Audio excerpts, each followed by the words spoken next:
ದಾಂಡೇಲಿ ಹಾಗೂ ದಾಂಡೇಲಿಯ ಸುತ್ತಮುತ್ತಲ ಅಯ್ಯಪ್ಪ ಭಕ್ತಾಭಿಮಾನಿಗಳ ಪ್ರಧಾನ ಭಕ್ತಿ ಕೇಂದ್ರವಾದ ನಗರದ ಕುಳ್ಗಿ ರಸ್ತೆಯಲ್ಲಿರುವ ಶ್ರೀ ಅಯ್ಯಪ್ಪ ಸ್ವಾಮಿ ಮಂದಿರದಲ್ಲಿ ಶ್ರೀ ಅಯ್ಯಪ್ಪ ಸೇವಾ ಸಮಿತಿಯ ನೇತೃತ್ವದಲ್ಲಿ ನಾಳೆ ಭಾನುವಾರದಂದು ವಿಶೇಷ ಪೂಜೆ ಹಾಗೂ ಅನ್ನ ಸಂತರ್ಪಣೆ ಕಾರ್ಯಕ್ರಮ ನಡೆಯಲಿದೆ ಎಂದು ಶ್ರೀ ಅಯ್ಯಪ್ಪ ಸೇವಾ ಸಮಿತಿಯ ಅಧ್ಯಕ್ಷರಾದ ಟಿ.ಆರ್. ಚಂದ್ರಶೇಖರ್, ಉಪಾಧ್ಯಕ್ಷರಾದ ಕೃಷ್ಣ ಪೂಜಾರಿ, ಖಜಾಂಜಿ ವಿಶ್ವನಾಥ್ ಶೆಟ್ಟಿ, ಪ್ರಧಾನ ಕಾರ್ಯದರ್ಶಿ ಎಸ್. ಸೋಮಕುಮಾರ್ ಹಾಗೂ ಗುರುಸ್ವಾಮಿ ಮೋಹನ್ ಸನದಿ ಅವರು ಶುಕ್ರವಾರ ಸಂಜೆ ನಗರದ ಶ್ರೀ ಅಯ್ಯಪ್ಪ ಸ್ವಾಮಿ ಸನ್ನಿಧಿಯಲ್ಲಿ ಮಾಧ್ಯಮಕ್ಕೆ ಮಾಹಿತಿ ನೀಡಿದರು. ನಾಳೆ ಬೆಳಗ್ಗೆ 6 ಗಂಟೆಯಿಂದ ವಿಶೇಷ ಪೂಜಾ ಕಾರ್ಯಕ್ರಮಗಳು ನಡೆದು ಮಧ್ಯಾಹ್ನ 12 ಗಂಟೆಗೆ ಸರಿಯಾಗಿ ಅನ್ನ ಸಂತರ್ಪಣೆ ನಡೆಯಲಿದೆ.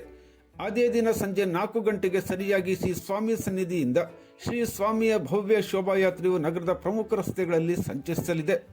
ಡಿಸೆಂಬರ್ 22ರ ಭಾನುವಾರದಂದು ನಡೆಯಲಿರುವ ವಿಶೇಷ ಪೂಜೆ ಹಾಗೂ ಸಾರ್ವಜನಿಕ ಅನ್ನ ಸಂತರ್ಪಣೆ ಮತ್ತು ಶೋಭಾಯಾತ್ರೆ ಕಾರ್ಯಕ್ರಮದಲ್ಲಿ ಹೆಚ್ಚಿನ ಸಂಖ್ಯೆಯಲ್ಲಿ ಭಕ್ತಾಭಿಮಾನಿಗಳು ಭಾಗವಹಿಸಿ ಶ್ರೀ ಸ್ವಾಮಿಯ ಕೃಪೆಗೆ ಪಾತ್ರರಾಗಬೇಕೆಂದು ವಿನಂತಿಸಿದ್ದಾರೆ.